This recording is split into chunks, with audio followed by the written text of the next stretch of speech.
Hello friends, હું છું પરીક્ષિત ગેડિયા. મારી યુટ્યુબ ચેનલ સ્માર્ટ સ્ટડીમાં આપ સૌનું હાર્દિક સ્વાગત છે. ધોરણ 10, ધોરણ 12, આઈટીઆઈ અને ટીબી કોર્સ કર્યા બાદ જે પણ વિદ્યાર્થીઓ ડિપ્લોમા એન્જિનિયરિંગમાં પ્રવેશ મેળવવા માંગતા હોય તેવા દરેક વિદ્યાર્થીઓએ આજથી ડિપ્લોમા એન્જિનિયરિંગમાં પ્રવેશ મેળવવા માટે એસીપીડીસીની નીચે ડિસ્ક્રિપ્શન બોક્સમાં લખેલ લિંક પર જઈને આ વિડીયોના અંત સુધીમાં તમને જેટલા પણ સ્ટેપ બતાવવામાં આવે છે તે દરેક સ્ટેપ પ્રમાણે તમારે ઓનલાઈન રજિસ્ટ્રેશન કરવાનું રહેશે.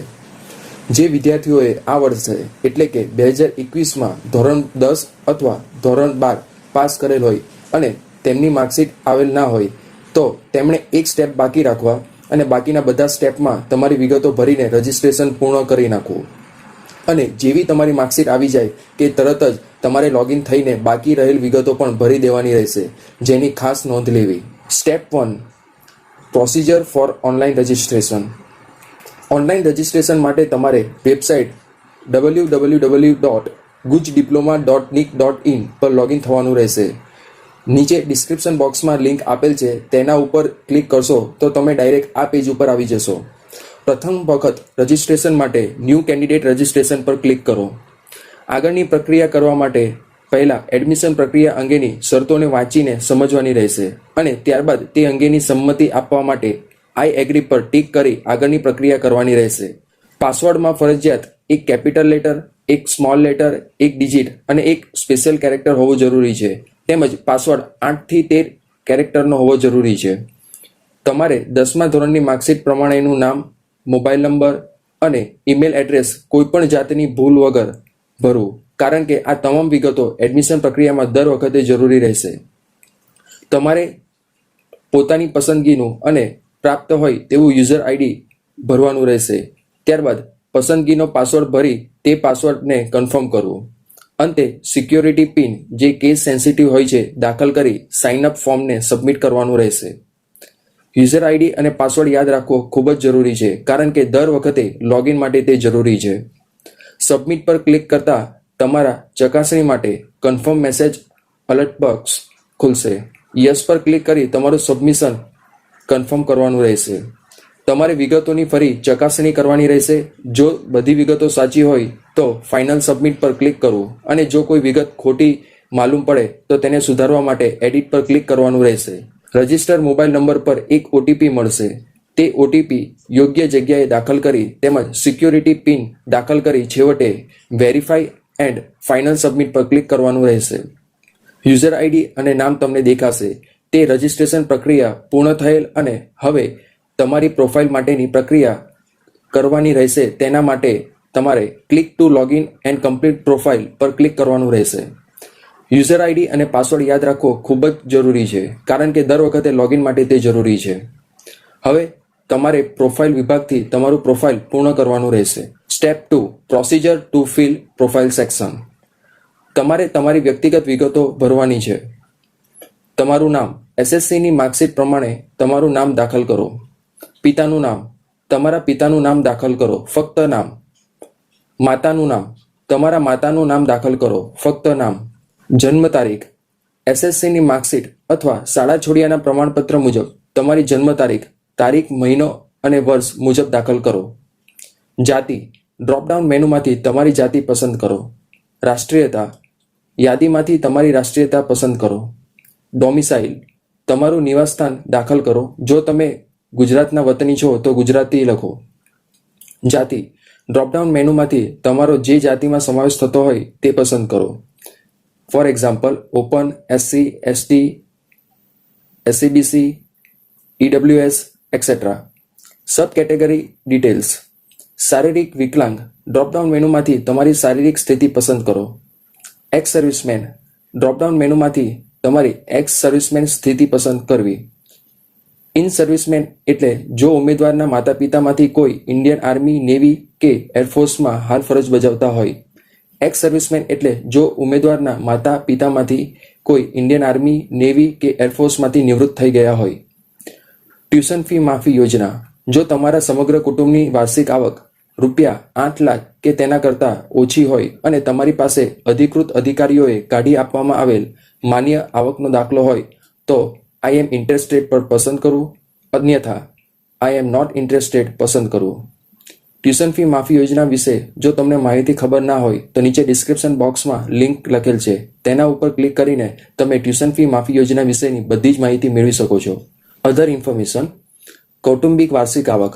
ડ્રોપડાઉન મેનુમાંથી ઉમેદવારના કુટુંબની વાર્ષિક આવક પસંદ કરો. Do your parents have certificate of services?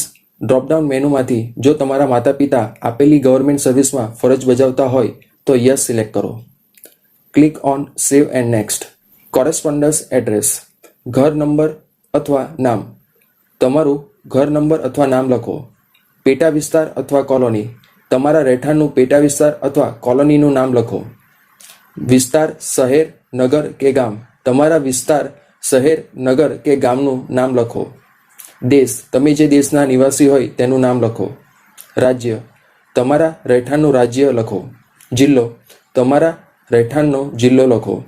Pin code, તમારા રહેઠાણનો પિનકોડ લખો. વૈકલ્પિક નંબર, તમારો વૈકલ્પિક નંબર લખો. વૈકલ્પિક ઈમેલ આઈડી, તમારી વૈકલ્પિક ઈમેલ આઈડી લખો.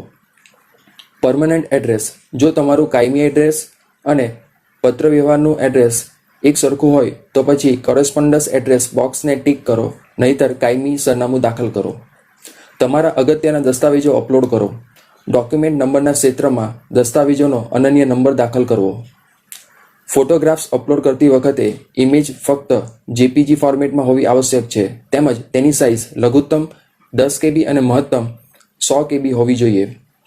જન્મ પ્રમાણપત્ર અપલોડ કરતી વખતે ડોક્યુમેન્ટ PDF ફોર્મેટમાં હોવું આવશ્યક છે, તેમજ તેની સાઇઝ લઘુત્તમ 10 KB અને મહત્તમ 200 KB હોવી જોઈએ. તમારા જરૂરી દસ્તાવેજ અપલોડ કર્યા બાદ ફાઇનલ સબમિટ એન્ડ પ્રિવ્યૂ પર ક્લિક કરવું. તમારે દસ્તાવેજોની ચકાસણી કરી ચેક એન્ડ વેરીફાઈ બટન પર ક્લિક કરો. હવે સેવ એન્ડ નેક્સ્ટ પર ક્લિક કરો. તમે તમારા દસ્તાવેજો, ફોટોગ્રાફ અને જન્મ તારીખ પ્રમાણપત્ર અહીં જોઈ શકો છો. જો તમને તેનો ફોટોગ્રાફ ચકાસણી કરતાં યોગ્ય જણાતો હોય તો ફોટોગ્રાફ સેલ્ફ વેરીફાઈડ પર ક્લિક કરવું. જો તમને જન્મ તારીખનું પ્રમાણપત્ર ખરાઈ કરતાં યોગ્ય જણાય તો date of birth certificate self વેરીફાઈડને ટીક કરવું. ઉમેદવારે દાખલ કરેલી માહિતીને ચકાસવી અને ત્યારબાદ ચેક એન્ડ વેરીફાઈ બટન પર ક્લિક કરવું જરૂરી. સેવ એન્ડ નેક્સ્ટ પર ક્લિક કરો.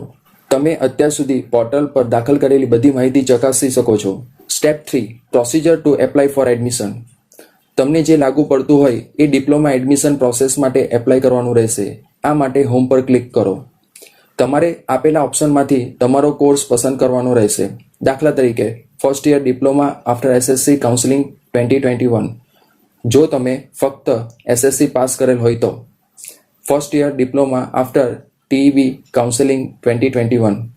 જો તમે યોગ્ય TEB કોર્સ SSC પછી પાસ કરેલ હોય તો first year diploma after ITI counselling 2021. જો તમે યોગ્ય ITI કોર્સ SSC પછી પાસ કરેલ હોય. Second year diploma after TEB counselling 2021. જો તમે યોગ્ય TEB કોર્સ SSC પછી પાસ કરેલ હોય અને ડિપ્લોમાના બીજા વર્ષમાં પ્રવેશ લેવા માંગતા હોય. C2D. Second year diploma after ITI counselling 2021. જો તમે યોગ્ય ITI કોર્સ SSC પછી પાસ કરેલ હોય અને ડિપ્લોમાના બીજા વર્ષમાં પ્રવેશ લેવા માંગતા હોય. C2D. યોગ્ય વિકલ્પ પસંદ કર્યા બાદ ક્લિક હિયર ટુ એપ્લાય પર ક્લિક કરો. તમે તમારી ડિપ્લોમા એડમિશન પ્રોસેસનો પ્રગતિ સ્ટેટસ ચેક કરી શકશો. અહીં એપ્લિકેશનની પ્રક્રિયા પૂર્ણ કરવા માટે દરેક સ્ટેટસ કમ્પ્લીટેડ હોવું જરૂરી છે. હવે સેવ એન્ડ નેક્સ્ટ પર ક્લિક કરો. હવે એપ્લિકેશન ફોર્મ પર ક્લિક કરો. Application form. તમે તમારો આખો એપ્લિકેશન ફોર્મ, તમારી પર્સનલ ઇન્ફોર્મેશન, કેટેગરી અને અન્ય માહિતી આ પ્રમાણે જોઈ શકો છો. ક્વોલિફિકેશન ડિટેલ્સ પર ક્લિક કરો. 2021માં જો તમે ધોરણ 10 અથવા ધોરણ 12 પાસ કરેલ હોય તો તમે આ માંગેલ માહિતી હાલમાં ભરી શકશો નહીં. તેથી નેક્સ્ટ સ્ટેપ પર જતું રહેવું. અને ખાસ યાદ રાખવું કે જેવી તમારી માર્કશીટ આવે કે તરત જ તમારે આ સ્ટેપ કમ્પ્લીટ કરી નાખવું. તેના સિવાયના વિદ્યાર્થીઓ કે જેમણે ધોરણ 10 અથવા ધોરણ 12 2020, 19, 18 કે તે પહેલાં પાસ કરેલ હોય તે વિદ્યાર્થીઓ આ સ્ટેપ કમ્પ્લીટ કરી શકશે. જો તમે SSC પાસ કરેલ હોય તો માર્ક્સની વિગતો દાખલ કરો. Passing status. યોગ્ય પાસિંગ સ્ટેટસ પસંદ કરો. Passing month. SSC પાસ કર્યાનો મહિનો યોગ્ય રીતે પસંદ કરો. જો તમારી પાસે એક કરતાં વધારે માર્કશીટ હોય તો છેલ્લી પાસ માર્કશીટ પ્રમાણે મહિનો દાખલ કરો. પાસિંગ યર એસએસસી પાસ કર્યાનું વર્ષ યોગ્ય રીતે પસંદ કરો. જો તમારી પાસે એક કરતાં વધારે માર્કશીટ હોય તો છેલ્લી પાસ માર્કશીટ પ્રમાણે વર્ષ દાખલ કરો. ક્વોલિફિકેશન એક્ઝામ સ્ટેટ એસએસસી પરીક્ષા પાસ કરેલ રાજ્યનું નામ લખો. Qualification exam district SSC pass કરેલ જિલ્લાનું નામ લખો. બોર્ડ ડ્રોપડાઉન મેનુમાંથી એસએસસી પરીક્ષા પાસ કરેલ યોગ્ય બોર્ડ પસંદ કરો. Seat or roll number SSC બેઠક નંબર એસએસસીની માર્કશીટ પ્રમાણે દાખલ કરો. છેલ્લી પાસ માર્કશીટ અનુસાર સીટ નંબર દાખલ કરતી વખતે વચ્ચે કોઈપણ પ્રકારની જગ્યા છોડશો નહીં. SSC passed number of attempts SSC પરીક્ષા પાસ કરવા માટે કેટલા પ્રયત્નો કર્યા છે. સેન્ટર નંબર એસ પર માર્કશીટ એસએસસી માર્કશીટ પ્રમાણે કેન્દ્ર નંબર દાખલ કરો. જો કેન્દ્ર નંબર માર્કશીટમાં દર્શાવેલ ના હોય તો 999 લખો. ગુજરાત બોર્ડ સિવાયના તમામ ઉમેદવારોએ પણ 999 દાખલ કરો. School index number SSC marksheet પ્રમાણે સ્કૂલ ઇન્ડેક્સ નંબર દાખલ કરો. જો સ્કૂલ ઇન્ડેક્સ નંબર માર્કશીટમાં દર્શાવેલ ના હોય તો 99.999 દાખલ કરો. ગુજરાત બોર્ડ સિવાયના તમામ ઉમેદવારોએ પણ 99.999 દાખલ કરવું. રિઝલ્ટ મોડ પર્સન્ટેજ સિલેક્ટ કરવું. મેક્સિમમ માર્ક્સ એસએસસી માર્કશીટ અનુસાર કુલ માર્ક્સ દાખલ કરો. ઓબ્ટેન માર્ક્સ એસએસસી માર્કશીટ અનુસાર મેળવેલ કુલ માર્ક્સ દાખલ કરો. પર્સન્ટેજ માર્ક્સ જાતે જ ગણતરી થઈ જશે. ડિવિઝન યોગ્ય ડિવિઝન સિલેક્ટ કરો. Subject wise marks details mathematics SSC marksheet અનુસાર ગણિતમાં મેળવેલ માર્ક્સ દાખલ કરો. Science or science and technology SSC marksheet અનુસાર વિજ્ઞાનમાં મેળવેલ માર્ક્સ દાખલ કરો. ઇંગ્લિશ એસએસસી માર્કશીટ અનુસાર અંગ્રેજીમાં મેળવેલ માર્ક્સ દાખલ કરો. જો તમે માન્ય આઈટીઆઈ કોર્સ પાસ કરેલ હોય તો આઈટીઆઈના માર્ક્સની વિગતો. આઈટીઆઈ અભ્યાસક્રમ પાસ કરેલ હોય તો આઈટીઆઈની વિગતો દાખલ કરો. પાસિંગ મંથ પાસ કર્યાનો મહિનો આઈટીઆઈ માર્કશીટ પ્રમાણે દાખલ કરો. પાસિંગ યર પાસ કર્યાનું વર્ષ આઈટીઆઈ માર્કશીટ પ્રમાણે દાખલ કરો. કોર્સ ડ્રોપડાઉન મેનુમાંથી યોગ્ય આઈટીઆઈ અભ્યાસક્રમનું નામ પસંદ કરો. રજિસ્ટ્રેશન નંબર આઈટીઆઈ માર્કશીટ પ્રમાણે રજિસ્ટ્રેશન નંબર દાખલ કરો. Subject wise marks details trade theory marks આઈટીઆઈના અંતિમ વર્ષની માર્કશીટ અનુસાર ટ્રેડ થિયરીના અને પ્રેક્ટિકલના કુલ ગુણમાંથી મેળવેલ ગુણ દાખલ કરો. વર્કશોપ કેલ્ક્યુલેશન માર્ક્સ આઈટીઆઈના અંતિમ વર્ષની માર્કશીટ અનુસાર વર્કશોપ કેલ્ક્યુલેશનના કુલ ગુણમાંથી મેળવેલ ગુણ દાખલ કરો. ગ્રાન્ડ ટોટલ આઈટીઆઈ માર્કશીટ અનુસાર કુલ ગુણમાંથી મેળવેલ ગુણ દાખલ કરો. જો તમે માન્ય ટીઈબી અભ્યાસક્રમ પાસ કરેલ હોય તો ટીઈબીની વિગતો દાખલ કરો. પાસિંગ સ્ટેટસ યોગ્ય વિકલ્પ પસંદ કરો. પાસિંગ મંથ ટીઈબી માર્કશીટ પ્રમાણે પાસ કર્યાનો મહિનો દાખલ કરો. પાસિંગ યર ટીઈબી માર્કશીટ પ્રમાણે પાસ કર્યાનું વર્ષ દાખલ કરો. કોર્સ ડ્રોપડાઉન મેનુમાંથી યોગ્ય ટીઈબી અભ્યાસક્રમનું નામ પસંદ કરો. રજિસ્ટ્રેશન નંબર ટીઈબી માર્કશીટ પ્રમાણે રજિસ્ટ્રેશન નંબર દાખલ કરો. સબ્જેક્ટ વાઇઝ માર્ક્સ ડિટેલ્સ વિષય પ્રમાણે ગુણની વિગતો. થિયરી માર્ક્સ ટીઈબી માર્કશીટ અનુસાર થિયરીના અને પ્રેક્ટિકલના કુલ ગુણમાંથી મેળવેલ ગુણ દાખલ કરો. ગ્રાન્ડ ટોટલ ટીઈબી માર્કશીટ અનુસાર કુલ ગુણમાંથી મેળવેલ ગુણ દાખલ કરો. માહિતી દાખલ કરો અને આપેલ માહિતી ચકાસો. જો વિગતો બરાબર માલુમ પડે તો સેવ એન્ડ નેક્સ્ટ પર ક્લિક કરો. માહિતી દાખલ કરો અને માહિતી ચકાસો. જો વિગતો બરાબર માલુમ પડે તો સબમિટ એન્ડ પ્રિવ્યૂ પર ક્લિક કરો. ડોક્યુમેન્ટ્સ અને ફોટો અપલોડ કરવા તમારે આપેલ સાઇઝ અને ટાઈપ સ્પેસિફિકેશન પ્રમાણે જ ડોક્યુમેન્ટ્સ અપલોડ કરવા. ફોટો અપલોડ કરતી વખતે તેની સાઇઝ ઓછામાં ઓછી 10 KB અને વધુમાં વધુ 100 KB હોવી જોઈએ. 10મા ધોરણની માર્કશીટ અપલોડ કરતી વખતે તેની સાઇઝ ઓછામાં ઓછી 10 KB અને વધુમાં વધુ 200 KB હોવી જોઈએ. જો તમારા જોડે એક કરતાં વધુ પ્રયત્નોની માર્કશીટ હોય તો બધી જ માર્કશીટને એક જ PDF ડોક્યુમેન્ટમાં ભેગી કરી તે એક જ PDF ડોક્યુમેન્ટને અપલોડ કરવાની રહેશે. ઉદાહરણ તરીકે જો 2 પ્રયત્નોથી એસએસસીની પરીક્ષા પાસ કરી હોય તો તમારી જોડે એસએસસીની 2 માર્કશીટ હશે. તો આ સંજોગોમાં તમારે બંને માર્કશીટને આ પ્રમાણે એક જ PDFમાં અપલોડ કરવાની રહેશે. સામાજિક અને શૈક્ષણિક રીતે પછાત વર્ગના ડોક્યુમેન્ટ સાથે ઉમેદવારે નોન ક્રિમિનલ સર્ટિફિકેટ પણ અપલોડ કરવાનું રહેશે. આ બંને ડોક્યુમેન્ટ પણ એક જ PDFમાં ભેગા કરીને આ પ્રમાણે અપલોડ કરવાના રહેશે. જો તમારા નોન ક્રિમિનલ સર્ટિફિકેટની મુદત પૂર્ણ થઈ ગઈ હોય તો કમિટીની વેબસાઇટ www.acpdc.co.in પરથી એનેક્સર ફોર NCL ડાઉનલોડ કરવાનું રહેશે, જેને ભરીને તમારા SABC અને NCL સર્ટિફિકેટ સાથે એક જ પીડીએફમાં ભેગું કરીને અપલોડ કરવાનું રહેશે, જેની સાઇઝ ઓછામાં ઓછી 10 KB અને વધુમાં વધુ 200 KB હોવી જોઈએ. ITI અથવા TEBની માર્કશીટ અપલોડ કરતી વખતે તમારે બધી જ માર્કશીટને એક જ PDF ડોક્યુમેન્ટમાં ભેગી કરી એ એક જ PDF ડોક્યુમેન્ટ આ પ્રમાણે અપલોડ કરવાનો રહેશે. તેની સાઇઝ ઓછામાં ઓછી 10 KB અને વધુમાં વધુ 300 KB હોવી જોઈએ.